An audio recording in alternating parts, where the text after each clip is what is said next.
So now we have here, which is a living bear, an extant bear. This was extinct. This is extant. It's still living. This is the American black bear, and this is what we have predominantly throughout the area in which we live, which is northern New Mexico.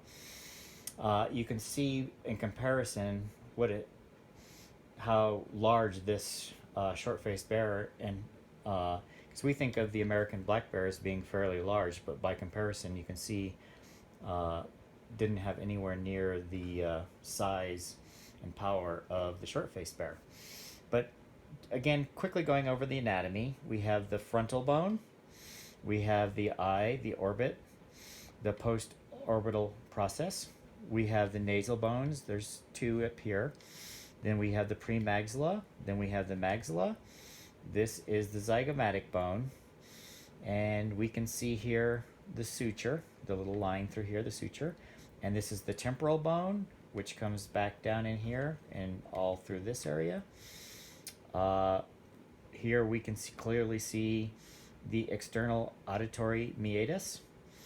This section is the brain case. You can see where the brain would be in here. This is the parietal bone. This is the sagittal crest. The back section here is the occipital portion of the skull.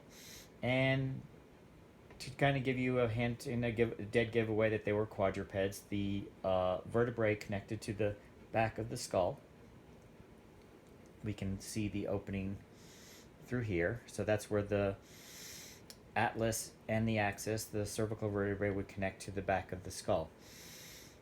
Okay, then coming back around, so we have here the mandible.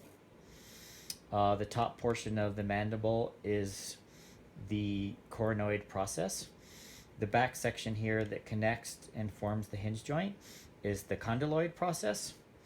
You can see the little openings here. These are the foramen, which allows the small capillaries and nerve endings and whatnot to come forward underneath, outside the skull, but underneath the surface of the skin. And then we have the infraorbital canal, this large opening right here below the eye socket.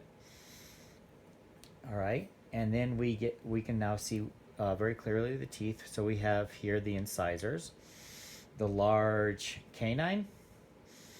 Then we have the premolars and the molars. Same thing on the bottom, incisors, canines, premolars, and molars. And basically, so remember, if we take this mandible away, the rest is known as the cranium, but when it's all intact and the mandible is combined, the whole encased area is known as the skull. So this is the bear skull. And that kind of sums up a little bit of comparison of the anatomy. So we can, if I can slide this over here so you can just get a little sense and a feeling of the size of the two. So they both were predators, omnivores, but primarily carnivore. They were quadrupeds. They walked on all fours, but they were plantigrade. Plantigrade meaning that their paws were flat on the surface, very much like the human feet. So whereas cats and dogs are digitigrade and they're up on their toes, these guys, their palms and the bottom of their feet all were constantly on the ground. So they are plantigrade. So that's a little bit about the anatomy of the bear and focusing primarily on the skull.